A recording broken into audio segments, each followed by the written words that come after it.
Good morning, Where is my coffee? Good morning, everyone.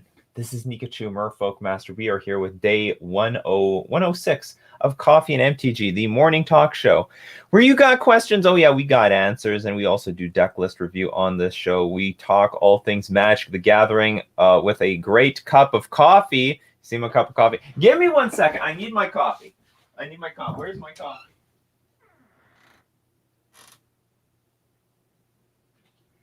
I've done 106 episodes. This is the first time I show up without my cup of coffee. I came here with the magic, but without the coffee. What is going on here? So brew up your cup of coffee and let's brew up some magic conversation, of course, as we do on the show. Good morning, Satamane. Good morning, Mike the mailman, and Gus. Oh, you want to see Salute? Salute is here. Salute. Hello. Where are you? You're just giving the unamused face, but Salute is around here. Yeah, so let's grab a cup of coffee. Let's have a great conversation about Magic today. Delicious, delicious coffee. And I'm just going to move to the Magic channel, as I usually have to do in the morning. And of course, if you want to be part of this conversation, if you want to watch on the replay, that's all good. It's all fine with me. But if you want to be part of the conversation, we do this at twitch.tv/Nikachu MTG. And we do this from Monday to Friday, 9 o'clock a.m. Central Standard Time. Every single day, we do a great job. Oh, so much fun happening right now. And, so Uro just got banned in Standard a little while ago. And everyone is just getting so pissy about Standard. And, the balancing the format, blah, blah, blah, blah, blah. I'm starting to come down to the conclusion that, first off, historically, Standard has never even been that great. The Standard is always like a 3-deck format. It reminds me how much Standard players hated Modern in the past. You don't really hear about this that much because I think competitive players are just used to Modern right now. But a long time ago, Standard players would fringe, or I would say Standard pro players would frown on Modern because, you can't metagame against it. I hate, you always have bad matchups, because they are so used to just playing the one best deck. And if you play anything else, you're a pony, basically, in their eyes. But in Modern, it's so much harder to find that one best deck, and it's actually a lot less relevant. So Standard has always been a problem, where there is basically one good deck, sometimes somewhere between 2 and 3, and then it can be a little bit better in some eras, and then a lot worse in some eras. Or do we remember, Mardu Vehicles versus, what was it called, the Saheeli Rai Felidar Guardian combo? A lot of people are looking at Standard today this is the worst Standard has ever been. No, this is all horseshit. Standard has been in really bad spots, historically, all over the place. It's just that maybe people are growing less tall. Maybe people are just louder. Maybe the social media is making more people more angry. But Standard is Standard. This is just how Standard is. I'm gonna come out with a video later today about how, and I can discuss a little bit more. I think Standard should become a casual format. Why does this format need to showcase the new cards when Historic, Pioneer, Modern do it anyway? Why can't Standard be something like Commander, where it can be the entry point into competitive Magic, but it's not really a route to the Pro Tour or anything like that, and doesn't need the pros' attention to get solved. And then things like Uro aren't really, I don't think, nearly as bad in that format, or you don't need to spend as much time balancing it out. Anyway, that's just an idea that came off the top of my head. Do we need Standard anymore? Or if we have Standard, and I can still see a place for Standard, why does it need to be the premier competitive format of Magic? That is ridiculous. You can find tons of turnover, new decks, new ideas in the other formats, and you can even get into Pioneer pretty cheap. I mean, Pioneer decks can start at $100 to $150. So I don't know. That's just my thought. So Uro's banned. Everyone's getting all angry at Standard for whatever. That's just the nature of Standard. Standard. Well, El Rodeo sounds Standard is boring. Where's Ugly Hood Rat? Maybe he can say something about Standard. Morning, Fish Fam. I just crush everyone in my local game store today with Simic Merfolk. Oh, sweet. Were you playing any of the upgrades? Shock Onion. Were you playing with, for example, Lord Magicus subscribed for 4 months in a row. Congratulations. Thank you very much, Lord Magicus. Lord Magicus must have been just... Did anyone gift that? Shout out goes to all the wonderful Fish Fam ballers who continue to gift out subs on this channel. I think Lord Magicus had like 3 gifted subs up until now. He just cannot stand the... Yeah, yesterday someone gifted it to me again. Oh, you still... Oh, so you just like entered and boom, you got a gift? You just realized you got the gift? Because it's just showing the notification right now. But yes, Papa Burgundy, also very generous not too long ago. So, but just out of curiosity, Shock Onion, did you play any? Not yet. I think Glasspool is too slow for Simic. I also... Oh yeah, you said Simic. Well, some people are still experimenting with Glasspool and Simic, even though I'm not a huge fan of this card in Simic. So Glasspool Mimic making big waves in Modern Merfolk. I don't think it's seen play anywhere else, but you know, Zendikar Rising cards are showing up all over the damn place in Modern. So there's something for everyone, at least right now. Ricardo Bull finally caught me on stream. Welcome to the stream. Welcome to Coffee and MTG. Standard has to be premier format because that's how they make moolah. No, is that true? Is that true anymore? What do you mean that's how they make moolah? I think Modern and Pioneer do the same thing. Like, the idea is to incentivize people to get excited about the cards and to play them in their format. You can do that in Modern. You can do that in Pioneer. You see, a long time ago, it was a lot harder for any particular card to break through into Modern. Of course, all the cards would see play in Standard, which actually is not true, not entirely true. Like, if the format was relatively solved and there were a lot of sets in Standard where a new set comes out, if there was no rotation, it was possible that none of the cards would see play in Standard because the format was already so powerful in the sets prior to it.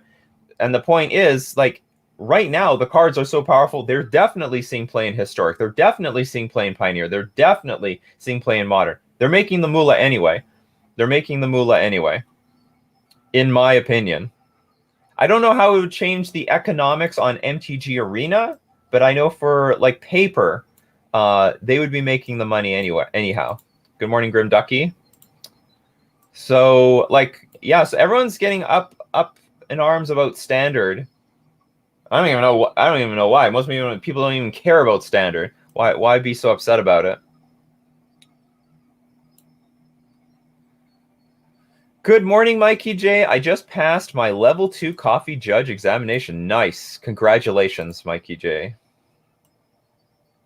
With Zendikar Rogue, tribal identity is milling and getting payoffs from it. Wait, what you say is Merfolk identity on Ixalan and Lorwyn, and what is the identity you wish worth testing around? Merfolk, I want to say Merfolk is about, like, trickiness and tempo. That's what I want to say Merfolk is about. You know, Curse Catcher traditionally was... Like, I want pseudo spells on my creatures. Like, I love that Tidebinder Mage. Enter the battlefield. Tap a red or green creature. I love Harbinger of the Tides. Can play at flash speed. Enter the battlefield. Bounce a tapped creature. I love Merfolk Trickster. Flash. Tap a creature. Remove all the abilities. I love Merfolk Mistcaller. Sacrifice it if creatures enter the battlefield this turn and were not cast, exile them instead. I love that aspect to Merfolk, that there are these like really little tricks that you can get with the creatures while still having an ability to close out the game with Island Walk, and I just like them exploring blue a lot more in that direction. But anyway, that's how I feel Merfolk is. Although I have to say that I'm pushing it a little bit more to a classic aggro role where, like, another thing about Merfolk is they can give each other +1/+1, and that actually seems to be more competitively relevant right now. You need to close out the games quickly, or at least by turn 4 and 5, if you're going to have any chance in the metagame. When a business model works, companies have a hard time letting go, even when it's an out-of-date plan. I call it Sears syndrome. That's a pretty good point. That is a pretty good point. We've had Standard. And by the way, I'm not saying we should dismantle Standard. I'm just saying we might want to move away from Standard being a competitive format. Like, look how successful Commander is, and it has no competitive attention at all. Just let people do whatever the hell they want. And I think Standard could be in a very similar spot. Semicad is good morning, Fish Fam. And good morning, Ricardo Bull. Thank you very, very much for subscribing and joining the wave of coffee. Shambly, good morning. One of the most important things I learned when I first started playing MTG from Nikachu was playing with patience. You need patience. I think every deck, to some degree, needs to learn from all their other decks. Like, you would learn patience from Control. They're like, if a creature attacks them, they're not necessarily going to kill it, because maybe they need to hold up their mana so that they can counter the even bigger creature that the opponent's going to play in the second main phase. And if they don't play a creature, then you use your removal to kill the creature at end of turn. And you need to learn how to be aggressive from the aggressive decks. Sometimes you need to know how to play tempo. I don't know what skills I could borrow or have from combo decks. Maybe knowing how do I put it? There are some decks where there is a window of opportunity and then you need to take it, because if you don't, you're going to lose. Maybe that's something you can borrow from combo decks. But basically, you have to borrow from all the other archetypes, because one way or another, sometimes you got to play a control deck like an aggro deck. Sometimes you got to play an aggro deck like a control deck, and vice versa, and everything in between. Again, Zendikar Rising was really good for the game.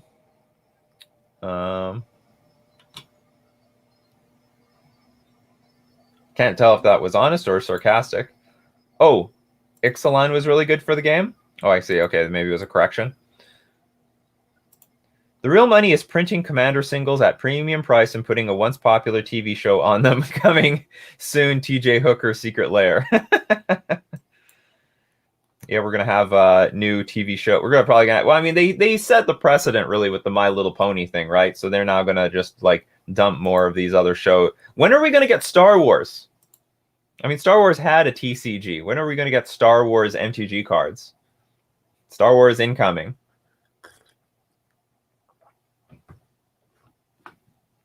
What is Darth Vader? Is he Demir? Is he Esper? What would Darth Vader be, if anything at all? I don't know why people calling Zendikar Rising is underpowered while cards are breaking in all formats. Well, yeah, I don't know where you're hearing that from, because it's absolutely not underpowered. It is definitely a super powered set. Cards are showing up all over the damn place. Very powerful set. And actually, another video I still have to make is how many cards are seeing play in Modern. I mean, there's just I don't know if I remember the last time so much of the set has actually been showcased in the Modern format all at once. Lords and Evasion. I guess that's one way of looking at Merfolk. But the deal is, like, yeah, we do have Lords and Evasion in Merfolk, but I don't know if this is what defines the archetype. Because if you only have creatures, let's say we had only Lords and Evasion in the deck, it would never win. I feel like if I loaded my deck up with all the tricky cards and no Lords, I could probably win with that. If I have a deck of just Lords, it would still it would be like, I don't know, a 50% sort of deck. It's basically what I would say.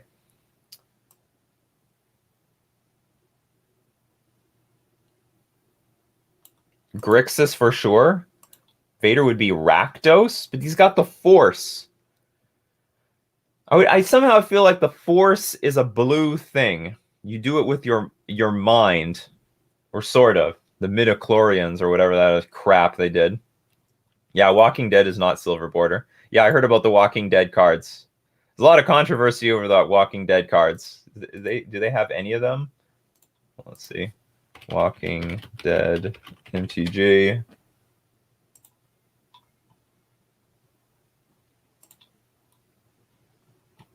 So they are basically making reserved list cards for eternal formats. So they're making a very limited print run of the Walking Dead cards. Basically saying this stuff is being on the reserved list. And it will be legal in Commander, it will be legal in Legacy, and they will be legal in Vintage. Which, well, and they're going to be super. I'm sure they're going to be super. I have no idea how limited, but that's probably going to be pretty limited. I'm assuming that these cards are just going to suck. I mean, 5 mana, 3/3 creature. As long as Michonne. I'm sorry, I don't watch The Walking Dead. I have no idea what's going on in the show. Whenever Michonne and at least 2 zombies attack, she gains indestructible until end of turn. Get 2 Walker tokens. I'm assuming that's going to be zombies, as seen in the background here. But the point is, if let's assume these, I'm assuming these cards are crap. They look like crap. I mean, they're 5 mana for crying out loud. If they're this, I'm assuming they're not going to see play. Let's say they did see play though. These cards would be outrageously expensive. Because what if you needed 4 of them in your Legacy deck in a Legacy event? Like, the price would be out of its mind. So they probably should have made these silver border just like all the other ones. But anyway, they are literally printing reserve list cards into the format. Although they did say they're not technically reserve list cards. Mark Rosewater did mention if these cards were somehow super popular, they'll print another one with a different name, but basically the same stats. Okay, we got some Darth Vader. Let's see. Well, there's a lot of Darth Vader discussion here. Nah, bros, he's Grixis. Thanks, Star Wars. Star Wars isn't cool anymore. Well, honestly, George Lucas sort of did a number to himself with the first 3 movies. The whole midichlorians thing was a really stupid idea. And now that's canon. I don't see much blue in Vader. The Force is in all things. Vader is blue in that he tells people that they need to learn about and respect the Force. He respects knowledge. Okay. The Force is just magic with a different name. But it's like magic.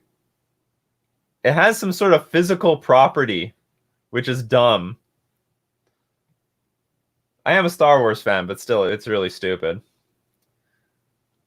I was thinking about the emotional aspect with regard to Vader's place in the color pie, but Vader is impulsive and passionate, so he fits that description. Is he that impulsive? I saw Anakin as impulsive. I didn't really see Vader as impulsive. I saw him as more reserved and he's ruthless, but very calculated. Carrick has a cube card that's he's sharing with us. Oh, sweet. Okay.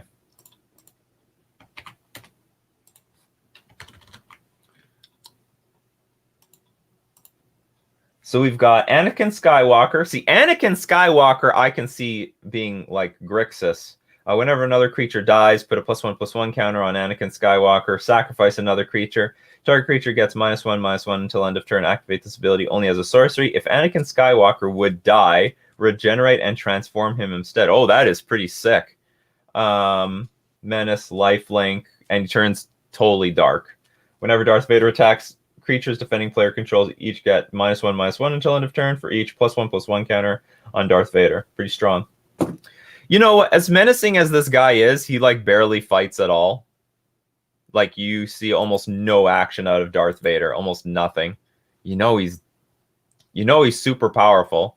And he has a pretty crappy or actually I should say, like in the episode 4, 5, and 6, not the most spectacular swordsmanship in my opinion. It's almost like he's playing around with Anakin in the grand scheme of things. Or maybe he's just old. The Jedi way is gone. They forgot their swordsmanship in episodes 1, 2, and 3. This looks like a card I would make in a Magic set editor. Nigan would also be a god commander, which pisses me off. Are these really good? Were those Walking Dead commanders really good? Are like those really strong commanders? I have not a damn clue. I don't know what's a good commander or a bad commander, but don't take my word. I play Thassa God of the Sea in Commander, and I get laughed at.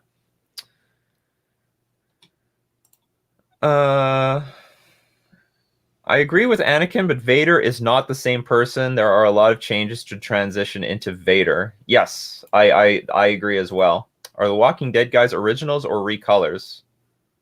I don't know what you're asking about that. The cards are original. I think Anakin was probably Jeskai, but Vader is Grixis. So we do agree that there's some blue in this.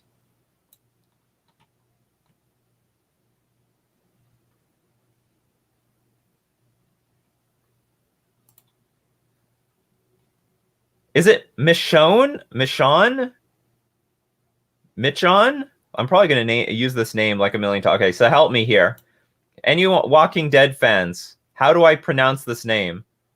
I want to say maybe Michonne or Michonne. I have no idea. If not, we're just going to have to take Mitch. Oh, Michonne. Okay, Michonne. All right, that's good enough. Excellent. Anakin was Grixis. Vader is mono black. I think they could have used the Godzilla alternate name and art version thing. That would not have been a bad idea. Disney did do well with. Honestly, I like the Disney movies. I'm not gonna lie. I like all of them. I think they're underrated. I have nothing against. I was part of the era of episode 1, 2, 3, and I thought those movies sucked. You know what? When I was a kid, I thought Star Wars Episode 1 was badass, and then I watch it again as an adult, and I'm like, this movie is terrible. What were they thinking? Or what was Lucas thinking? And they killed off the main badass character. That would have been awesome if Darth Maul got to survive another two movies. And then they kill him off in episode 3 or something like that. It was so bad for them to kill him off so early. And you learn about the midichlorians. And then Jar Jar Binks was one of the most hated characters of all time. It's turned into Star Wars and MTG. Ask us another character to guess colors. Okay. Jar Jar Binks. What's Jar Jar? Green is Simic? Probably Simic. That's probably an easy one. Maybe another one? Maybe another color? It's going to be maybe Simic or Bant?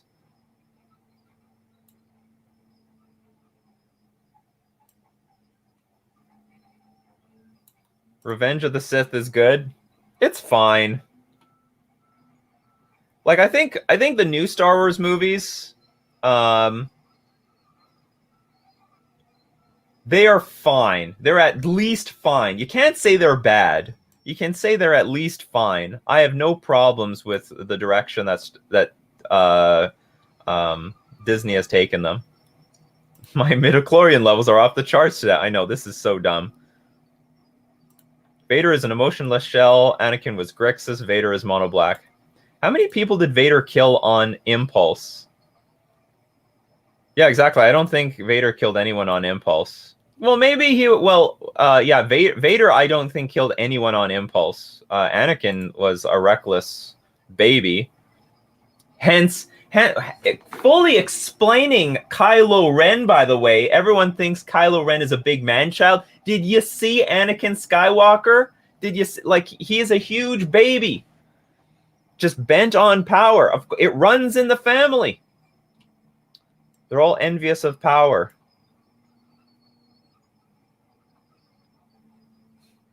I have a bigger midichlorian level than you. Ask the Admiral from Empire Strikes Back about Vader's impulse issues.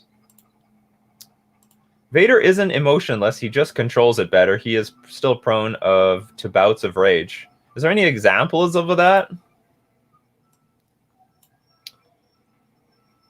That one seed from Rogue One. You mean like, oh yeah, like when he destroys everyone? That's like the only time you watch like Darth Vader legitimately fight anybody.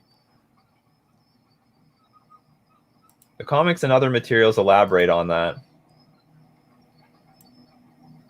How much of the other materials are canon? How much did like George Lucas say, yeah, this can be canon? Like people were just I think people were just independently making up whatever the hell they wanted, and sometimes it conflicted with George Lucas's own universe.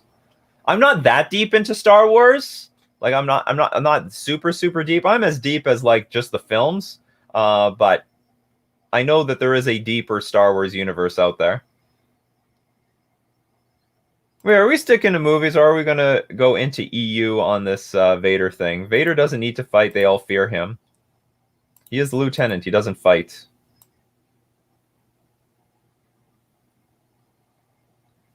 So hold on. Where's the... Let's the answer to Jar Jar Binks.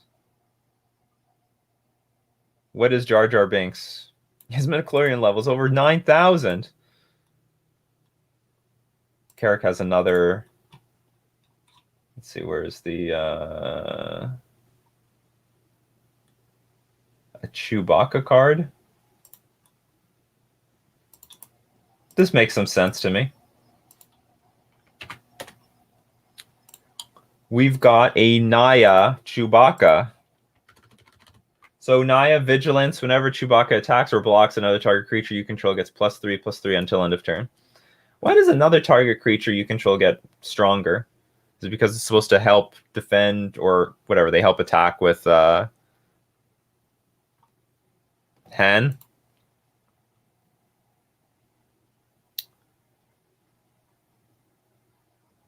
Yeah, exactly. Chewbacca would probably be Gruul or Naya. So with the state of standard, Yu-Gi-Oh! Rush Duels is coming out soon. Some people might be moving to Yu-Gi-Oh! Or Among Us. So where was... Sort of lost where I am in the chat. Disney has produced new non-movie material that's canon, though. That's correct. What colors are Obi-Wan? Jeskai? Yeah, what is the Jeskai... Sorry. What is the Jedi Council? What is, like... What would their colors be? And obviously the Emperor has to be red in some capacity because he uses, like, lightning.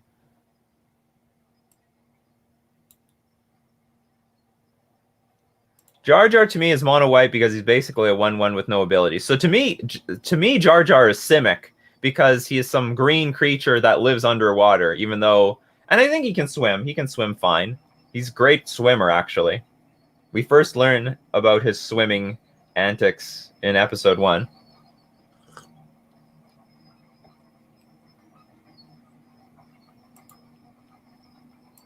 George Lucas, wait, how much is the book company offering? Yeah, that can be how the expanded universe came to be. Like, but then who keeps track of all this stuff? You know, say one person wants to write in one direction, another person wants to write in another direction. Like, who keeps track of all the universes, or like how everything is intertwined in the universe?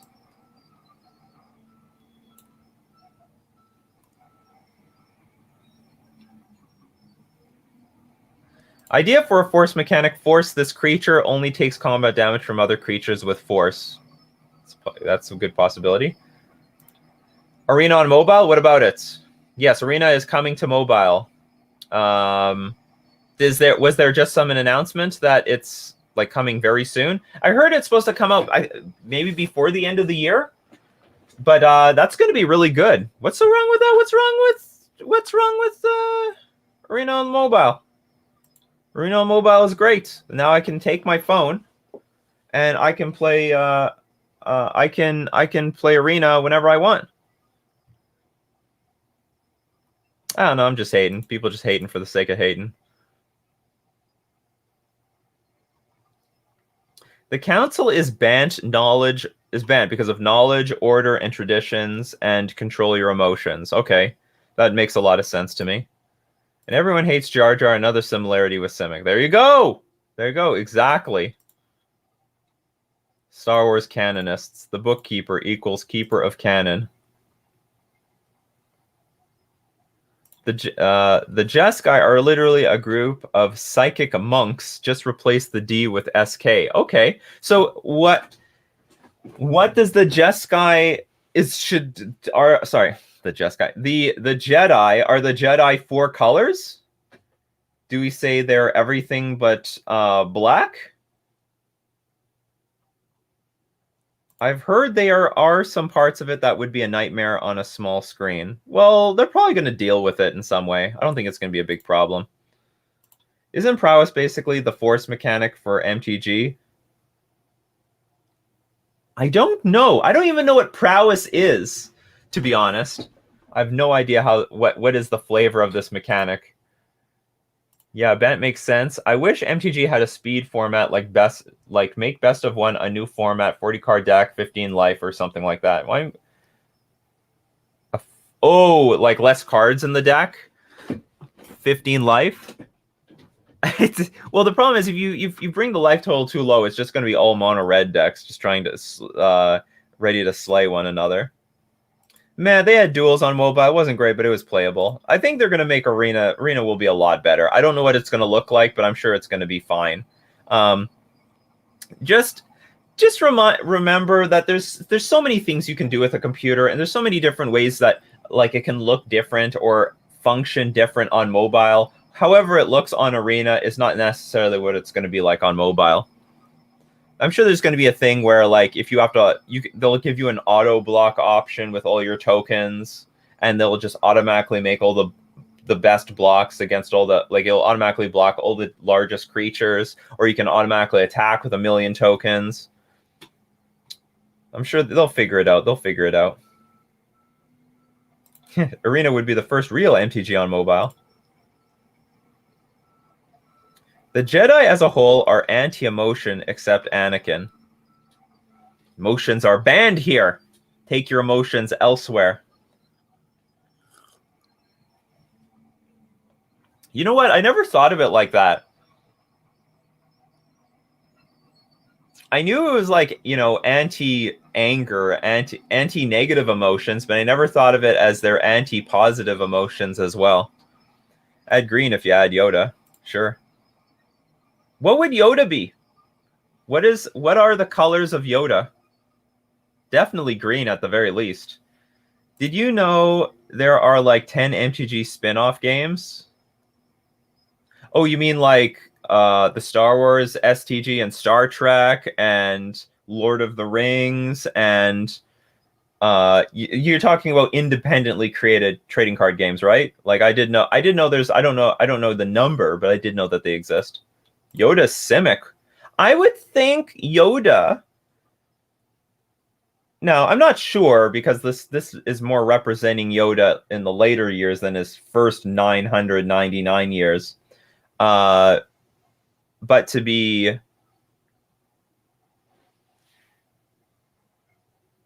Golgari, because he lived in that swamp world, right? So I would see Yoda more in the Golgari range, maybe with some blue or something. Yeah, Dagobah. But like this only represents his last few years of living, like the last 30 years. I'm trying to figure out what the hell is the age of Yoda. Yoda is like ridiculously old. What is it's fat, like ridiculously old. What is Baby Yoda? Baby Yoda is Baby Yoda. You want to see a Baby Yoda? This is Baby Yoda. And strangely enough, it still looks like an old Yoda, just with like younger looking eyes. It still has wrinkles, still has the fuzzy hair. So you would think like old Yoda was old because of the wrinkles, because of the hair. No, this is just how all the Yodas are. That's just how they're born. They're born like that. I mean, it literally looks like an old granny still, in my opinion. Oh, what is Baby Yoda? I don't know. Oh, good question. I don't know what the colors for Baby Yoda would be. Yoda's 900 years old? Ridiculous. Babies are born wrinkly too. I guess that's true. But are they born with gray hair? I think that's a lot less normal. It's already old for a human lifetime. Babies in real life look like old people until they're toddlers. All right. So what we can do now is we can transition to Decklist review, if there are any Decklist review. If not, we can talk more about Star Wars and how the Star Wars relates to Magic the Gathering, because we know that crossover is coming. You better believe that crossover is coming. Magic and Disney are looking forward to it. This is not official. They were just speculating the hell out of it. But if you want your deck list reviewed, go !deck review space. Give the URL to your deck list. Leave any comments. Is a budget? What is the format? And also, what are you trying to beat? What do you need? What are you having trouble against? That would help give both myself and the community enough feedback in order to give you better feedback. So as we as we wait for everyone to submit their deck list, I'm going to thank our sponsors, starting with the manabase.com, your home base for everything Magic the Gathering. And the Manabase is sponsored by Fusion Gaming Online. And Fusion Gaming Online's deal of the week this week is save up to 15% off all mystery booster singles and booster packs. Fusion Gaming Online is my favorite local game store. I buy all my cards here. If you want to know where my cards usually come from, comes from Fusion Gaming. You could also support Fusion Gaming by selling them cards. They love buying cards. They love it. Remember, they're all in Canadian prices. Keep that in mind. So if you need that Mana Crypt, if you need that Boom Tender, is it Hamrat's Archive in mystery booster packs? I guess so. So yeah, go check out Fusion Gaming Online. And we're also going to thank Mana Traders. Okay, well, Mana Traders, the premier place to rent Magic cards online. And you have until October 1st. Before October 1st, you have the opportunity of supporting the channel by using the coupon code Nikachu to get 20% off your first 3 months. At October 1st and onwards, the coupon code Nikachu will only get you 15% off your first 3 months. So the time is ticking. You also can just support the channel by using my Mana Traders link in the description below. But just letting everyone know that in what is today? Today is the 29th. You don't have much time. Get that sweet 20% off because it's going to be 50. It will still be a good deal. 15% off, still not too bad, but it's not 20% off. The coupon code will still be the same. So for anyone who still needs this, maybe Force Ghosts are colorless. That's possible. What color Rancor would be? Probably green. Jar Jar is a colorless Eldrazi. I'm sticking to it. Doesn't seem about right.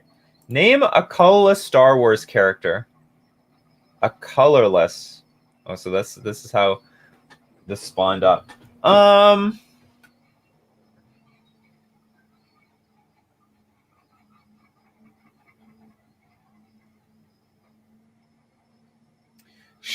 General Grievous. Maybe this is the closest I can get to a colorless.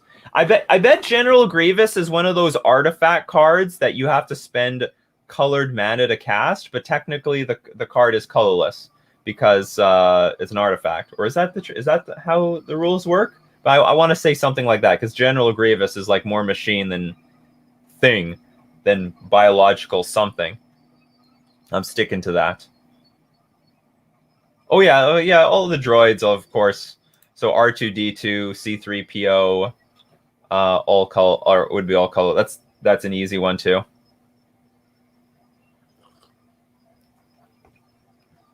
Hydrosa, here, let me help you. If you need help with deck list submission, remember, put ! deck review space, put the URL of your deck, the full URL, like http whatever www.scryfall.com / whatever your deck list is, and then add comment and then space, and then you can leave comments. You don't need to have a plus sign here.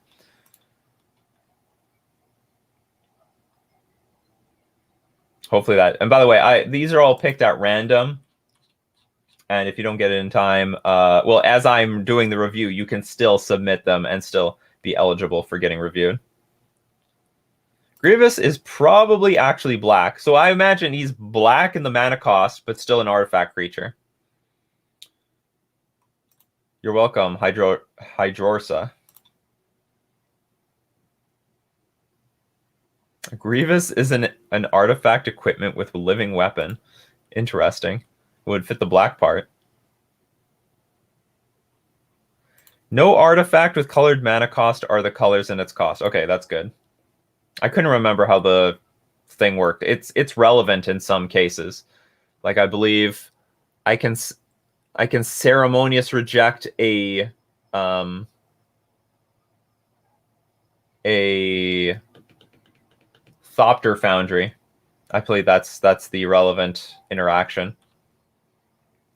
All right, so let's start doing some deck review.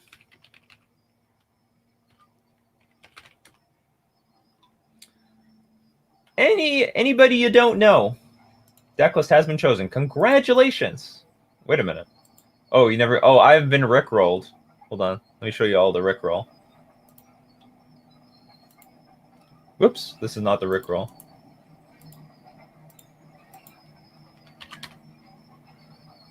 It's probably going to show an ad here first, but whatever. Just understand I've been rickrolled. It's been a while. It's been a while since I got rickrolled. All right, moving on. Deck review pick. I should be able to see when I see youtube.com in the section. I should know it's not a deck list. As you tell, I'm not paying attention to the hyperlink. Doran midrange. All right, we got a wall deck that's trying to break through by standing very sturdy in Modern. Yeah, I think mana base is probably fine. 24. Courser of Krufix, Doran, Siege Tower, Grim Flare, Treefolk Harbinger. When it enters the battlefield, you may search your library for a Treefolk or Forest card, reveal it, then shuffle your library and put that card on top of it. Voice of Resurgence. Abrupt Decay, Collected Company. Can you Collected Company this thing? I guess you can. Fatal Push, Path to Exile, Assault Formation. Each creature you control assigns combat damage equal to its toughness rather than its power. Target creature with Defender can attack this turn as though it didn't have Defender. Creatures you control get +1, or they get a little bit bigger until end of turn. Collective Brutality, Inquisition of Kozilek, and then the sideboard. So this is my first Modern deck I built to be semi-competitive in local events. I'm on a slight budget, so no fetch lands and lilies. Need help with my sideboard and whether I should go more Doran or mid-range. Thank you very much. Easy answer. Go more mid-range, less Doran. You're actually so far away from making this Doran thing work. You need way more walls in this deck. We're talking like you should have a creature base of like 26 walls. I mean, Courser of Krufix is sort of in that direction, but you're just too far away, and you're just so much more of a mid-range deck. And by the way, Collected Company only works when you have... You need a minimum of 22 targets in your deck, and even then you're going to whiff on the Collected Company. You're only going to get like one creature some percentage of the time, and then if you have 28 to 30 creatures in your deck, Collected Company will find 2 creatures very, very often. So this is not even a Collected Company deck unless you can really jam in a lot more creatures, which you're just super far away from.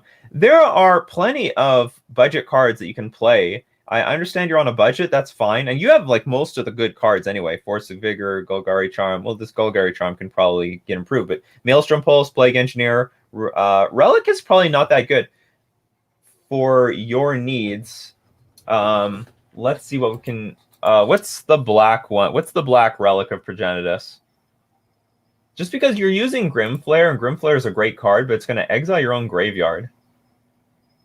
And you need your graveyard when you have your Relic. Well, maybe you don't need it that badly, but I would go up on Nihil Spellbomb, of course. Maybe this card is expensive. No, it's not. It's 39 cents. So this is the classic go-to card when you've got when you need some graveyard hate. Exiles their graveyard, not your own. And you can draw a card. I mean, you draw a card all the same. So yeah, get rid of the Relic. But let's talk about the main deck. So very easy way to just improve this deck. Take out the Dorans. Take out the Treefolk. Take out Collected Company because you just do not have anything close to the number of cards. Take out the Assault Formation. So first off, like a really good card in this deck is just Siege Rhino. Just put Siege Rhino in this deck. It's not bad. 4/5 creature. Prowess is not going to like it. Drain them for 3, gain 3. We don't see this card that much, but we don't see Abzan very much. Very cheap card, very big beater. You know, $1 or even for 50 cents if you get the Cons of Tarkir one. You have 3 Rhinos. Well, let's see.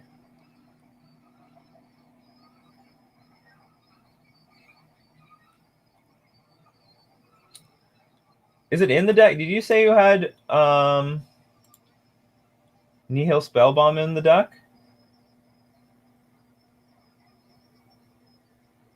Oh, you own it? Okay, so if you own Nihil Spellbomb and you own Siege Rhino, just dump them all in there. Because you have like 7 cards that have nothing to do with the rest of this archetype. And I'd also remove Collected Company only because I don't think you can increase enough threats in this deck. Honestly, I would get more Grimflare. How expensive is Grimflare? I think Grimflare is a fantastic... Ooh, it's money. If you could get 2 more Grimflare, I think that would help a lot, only because this is like a really good replacement for Tarmogoyf. What else can you get? Courser of Crewfix is great. Voice of Resurgence is great. Yeah, so we're just basically removing removing Doran, Tree Folk Harbinger, Collected Company, and Assault Formation, because these cards just don't have enough synergy together, and everything else is fine. You have more than enough removal, stuff like that. So we need to replace 14 cards. Is it possible we can put enough creatures in here? No, it's not possible to make Collected Company work. So we need to put in 7 more cards. It can be a combination of maybe add Tasigur. Tasigur is not bad. Is Tasigur good right now? Is there enough graveyard hate? Probably not. Well, I mean, if you go in the Doran route, yes, but like you really have to gut the entire... It's easier to gut out the defender part than to... and then add mid-range stuff than to gut the mid-range stuff and then add the defender stuff. No, you can't keep the Doran package. Doran says... Each creature assigns combat damage equal to its toughness rather than its power.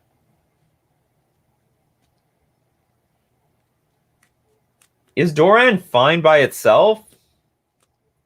You're better off with like Anafenza or something. That's another Baby Yoda. Okay, let's get Anafenza. This is a good Abzan card. Very strong. 3 mana, 4/4 creature. Whenever Anafenza attacks, put a +1/+1 counter on another target tapped creature you control. And if a creature card would be put into an opponent's graveyard from anywhere, exile it instead. So that's really good against Uro. Maybe the format's sleeping on this card. You can't bolt this thing.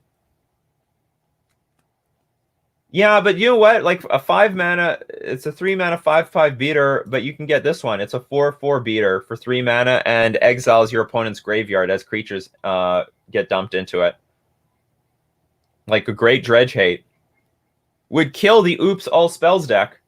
That Oops All Spells deck, you play Anafenza the Foremost. Now what are they going to do? You can play Scavenging Ooze in here. So that these are, yeah, Scavenging Ooze is also a fantastic...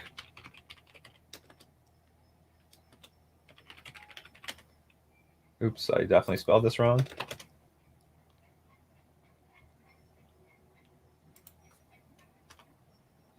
Ugh. So this is something at Tireless Tracker is super strong. Tireless Tracker is one of the best. It's basically your Dark Confidant.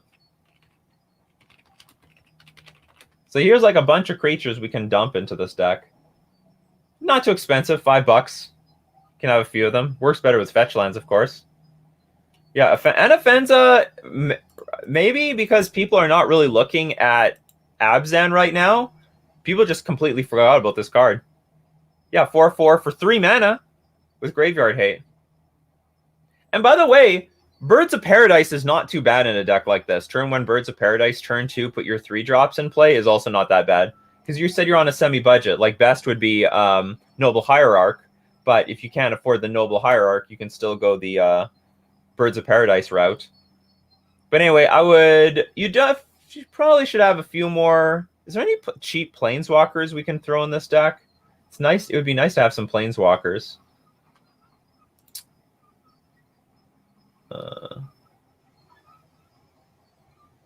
Maybe there's nothing great.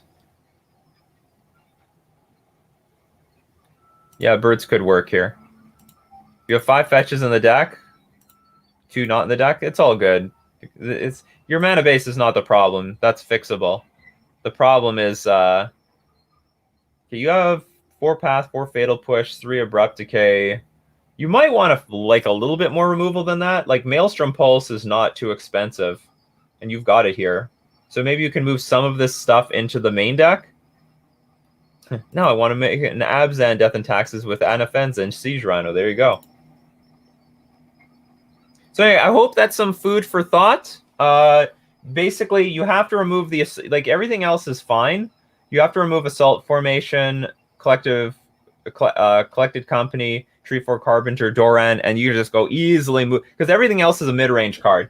Just easily move into mid-range and you'll do great. Good morning, Papa Burgundy. 4 Cocos with only 3. I know. Yeah, we discussed that earlier. For the Cocos with the 13 creatures is not a good fit.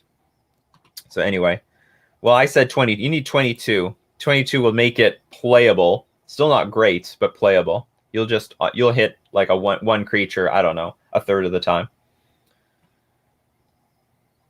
I'm just hesitant on Doran because I bought a playset. I know. Well, I mean, we're always in that situation. We bought a playset of this card, but you know, you're spending 3. Again, if we compare Doran to Anafenza, it's not even close. So you spend 3 mana on Doran to have a 0/5 wall, which deals whatever. It deals combat damage. It can deal 5 damage. This one can deal 4 damage, but makes your other creatures bigger, and also is main deck graveyard hate. Graveyard hate for the creatures, which, by the way, most decks utilizing their graveyard use the creatures. So we're looking at you, Uro. We're looking at you, Prized Amalgam, and Vengevine, and Narcomoeba, and all the other stupid morons that go into the graveyard. So anyway, thank you very much for submitting the list, and I hope that was useful. And a sideboard piece, main deck. I'm going to shove it in the main deck. Deck. Review. Pick. But anyway, good luck. Hydrorsa, and thanks for submitting the list. Ricardo Bull's deck list has been chosen. Check out what's happening here. Knights! It's been like a week since we got a Knights deck. What's the format? Historic.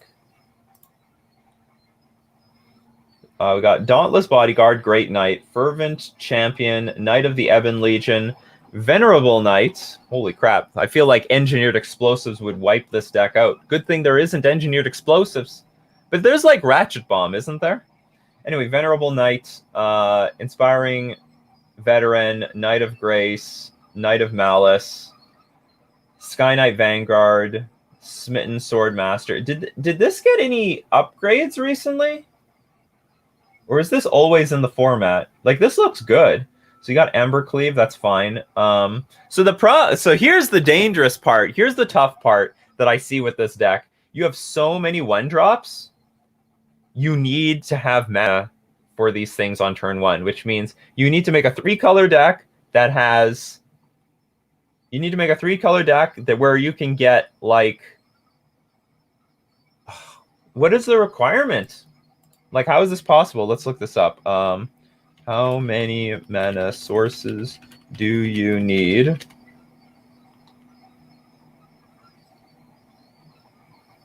Is this the updated one? I want the updated one.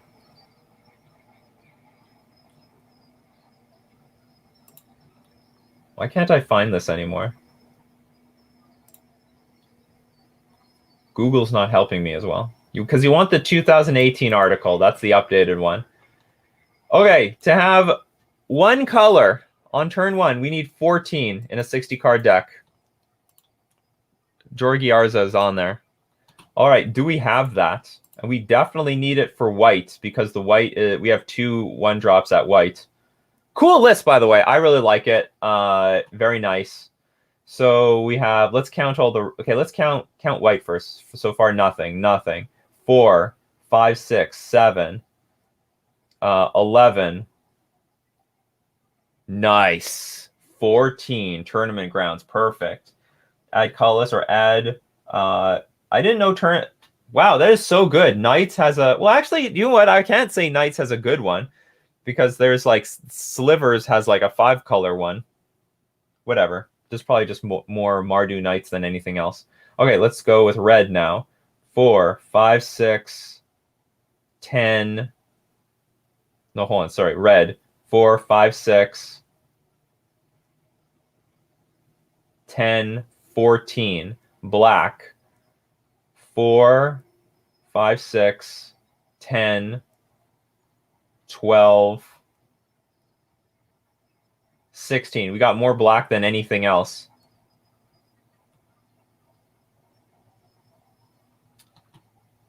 And you know what? So is there any way we can shift this? Because I think you want more white than anything else. You really want to guarantee the white because you're heavier on white than you are on black. In fact, there's less black in this deck than there is white. Here's a white spell, here's a white spell, here's a white spell, here's a white spell, here's a white spell. Oh yeah, and check land. Oh, I forgot. That's a good point. Check lands make it more difficult to hit those turn 1 plays. So actually, Dragon Calls. Well, you know what? It's not too bad. I imagine in your hand, you're always going to have multiples of these. So you just pick the one that you don't have a check land for, and then on turn 2 or 3, you play the other one. So it's not going to be too bad. But that's a good point. Dragon Skull Summit requires checking. Also, Isolated Chapel. I don't think it's going to be too bad though. Now. But I don't. How the hell do we shift this to the other color though? What do we have more of something else? Should this be Boros instead of Isolated Chapel? Is there a Boros land or does it not exist in Historic? Oh, is there 15? 4, 5, 6, 7. There is 15. There is.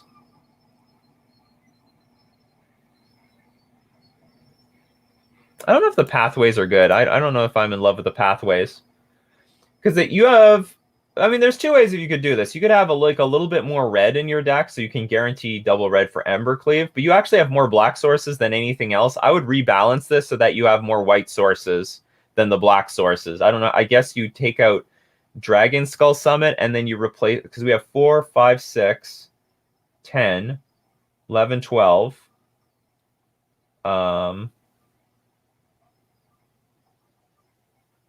16. We could do with one less. I think Dragon Skull Summit should be the Boros land, if there is a Boros land. Is there a space for 1 to 2 Circle of Loyalty? I don't even know what that is.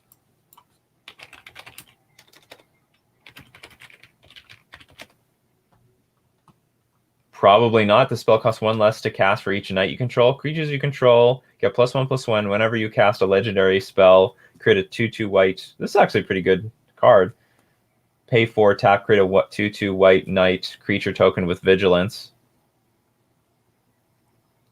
I don't know if there. Well, I don't know if there's room for it. It's certainly a good card though. I really can't speak to the sideboard. I'm just gonna have to trust this is what it is. But I have no other feedback except you should make your white mana more consistent. Clifftop Retreat, that's what it is. So replace the Dragon Skull Summit with Clifftop Retreat.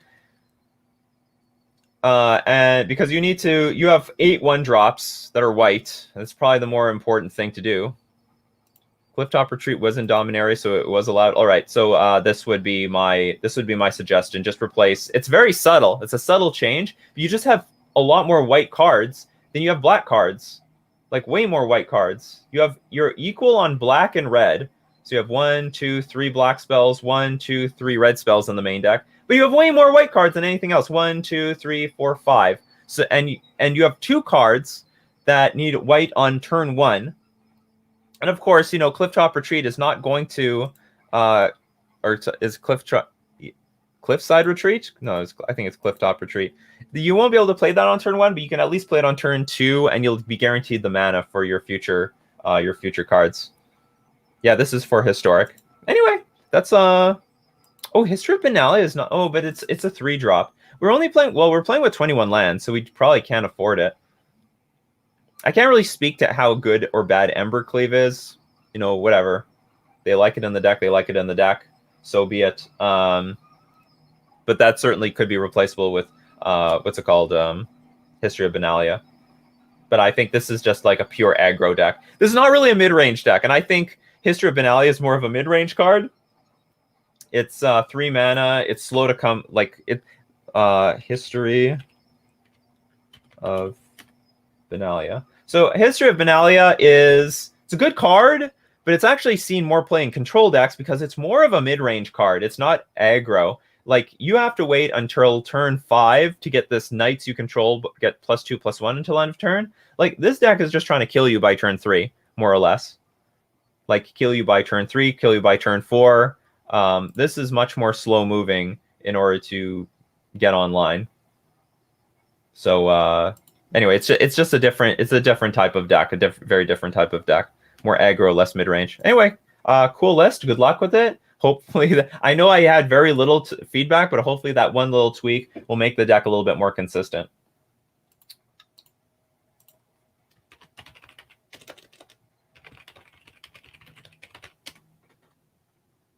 Carrick's list has been chosen. Kitchen Table Is It. The goal here is to build a $100 deck that shows off an Is It tempo archetype for Kitchen Table Magic. No format, building a gauntlet to introduce new players to the best classic Is It cards. So we're just looking for iconic Is It cards.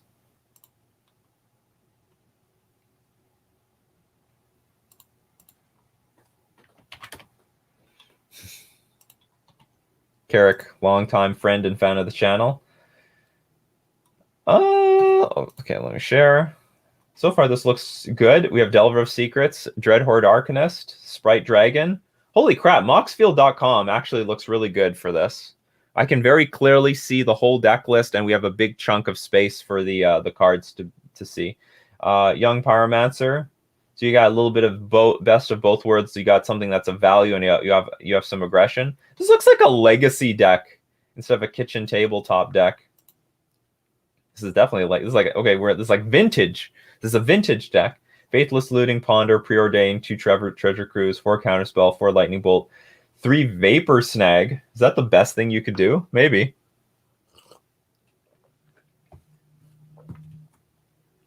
I guess it can just deal with anything. And then you have lands, 20, 6 Island, 4 Mountain, 4 Shivan Reef. It's funny, we're going all out here with the Treasure Cruise and the Counterspell, Preordained, Ponder, Faithless Looting, but we're playing with Shivan Reef in the same deck. Sulphur Falls and 2 Wandering Fumarole. Great list. Great list. I think this deck list is super accurate. And it's the problem with Opt is that it's like I have no problem. Well, I like Opt. I like Opt for the most part, but usually it is not the go-to card in a Delver deck. Not saying you can't play Opt in your Delver deck, but if you have the option to play Ponder or Preordain, you would much rather be playing with these cards if you have the option to have it in your Delver deck. Because what you want, ideally, you want to stack an instant or sorcery on top of your deck and be able to flip your Delver of Secrets. Whereas with Opt, you cannot. If we get Opt on the screen, Opt says you can scry 1, but then you have to immediately draw the card. So if you put an instant or sorcery on top of your deck, you have to immediately draw it for the turn. Yeah, I think Faithless Looting fits. I have nothing against Faithless Looting. Like, it's another cantrip. You can flash it back, get rid of like more maybe you could even have some more. No, 2 Treasure Cruise is fine so that it's not too clunky. And it also helps feed your Treasure Cruise anyway. So you'll get that thing online in a heartbeat, despite the fact that you keep exiling cards from the graveyard with Dreadhorde Arcanist. Is there anything better than Shivan Reef, though? But I understand you're trying to make it $100. $100. Make it cheap. What about Force of Will and 59 basics? Brainstorm is cheap, but Brainstorm is a lot better when you have fetch lands. So the more fetch lands you have, the better Brainstorm gets. The less fetch lands you have, the worse Brainstorm gets. I mean, it's better than nothing, but scrying abilities are actually better. Or just getting or dumping them into the graveyard. I don't know about budget mana bases. There may be something. Yeah, they're like I don't know either. Sulphur Falls seems right. Wandering Fumarole seems fine. Sulphur Falls.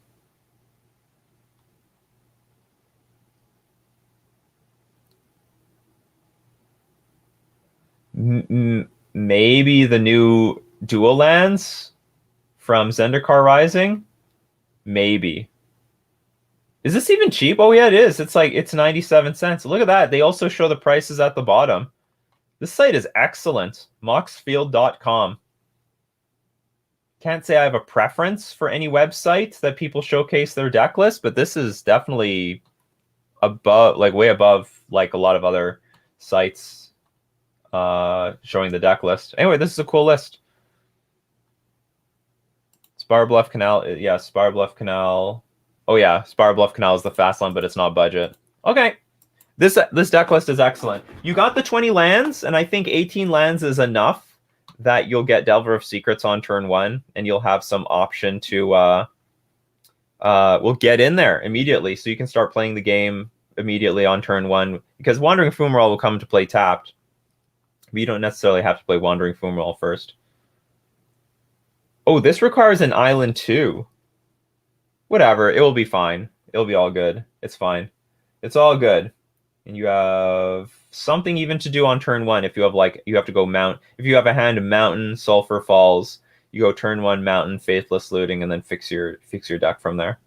And I'm guessing no sideboard because this is kitchen tabletop. This is a very good deck. This is very good. It's very competitive looking because it's so lean and low to the ground in mana efficiency, but it is a very strong, well-built deck. Thank you very much for sharing, Carrick.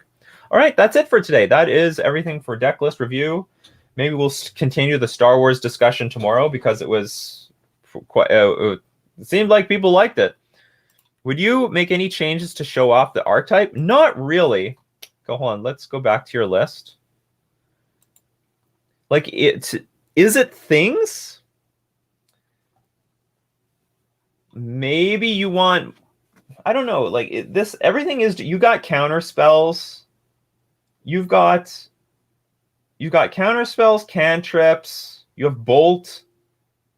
Maybe you want more bolts than vapor snag, but vapor snagging is totally a blue. Like bouncing stuff is totally a blue thing as well. Brainstorm and Evolving Wilds is an important interaction to showcase. Yeah, but it's really clunky in this deck. Like it's a good idea that people learn. So I mean, if you want to show motifs in a deck like this, you could play with Brainstorm, but like Evolving Wilds is so bad in this deck. It needs to. It's really bad. It'll make the deck a whole lot more clunky. I don't know if 2 Evolving Wilds will compensate for how bad Brainstorm will be, because Brainstorm will be way worse in this deck over everything. Well, maybe it won't be that bad because you still want to put stuff on top of your library for Delver of Secrets, but there'll probably be like one dead card underneath it that will make it annoying. I think it's actually ideally best built like this. You could weaken the deck by showcasing those interactions, but I don't think they're ideal in this situation, unless you can throw a better fetch land in there than Evolving Wilds. But Evolving Wilds is pretty crappy. But I mean, it's an option if you want to make the deck in such a way that you can teach people how this archetype should be at a competitive level. But this is a kitchen tabletop thing, so I don't know. Well, I don't know what the motivation is for building this deck. So take it like as built. I think the Scry lands are superior to throwing Brainstorm and Evolving Wilds in here, but it is an excellent lesson to learn, because I'll tell you, Pony Nikachu did not understand that interaction, and I would fetch first to thin my deck and then use my Brainstorm abilities because I'd be a little bit closer to the cards that I wanted. That's how Pony Nikachu used to think. Holy crap, how far I've come since then. So it is an important interaction to teach people. But anyway, that is it for today for Coffee and MTG. Thank you very much, everyone, for showing up today. We had a great conversation about mostly Star Wars, and we had some great deck lists to review. And mostly the deck lists were super solid. Not much feedback to give. And the ones that to give feedback, we were discovering good old new cards. We forgot about Tireless Tracker. We forgot about Anafenza. Maybe those things got to come back into the metagame. So thank you very much, everyone, for watching. Oh, who do we raid? I'll give it to everyone.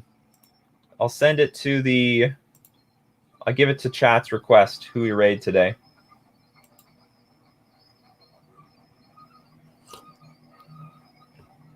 You missed Star Wars, Papa Burgundy. We were talking about what colors would be Star Wars characters. What magic colors would be Darth Vader? What magic colors would be the Jedi Council? I mean, when you see it on the replay, it's going to be like all Star Wars. God damn it!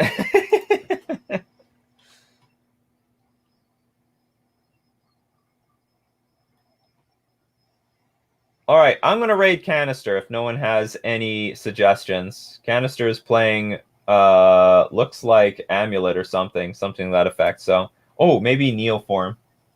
So enjoy the degeneracy of Neoform. So thank you very much, everyone, for showing up today. Great conversation, great coffee, and I'll see you at the next cup. So,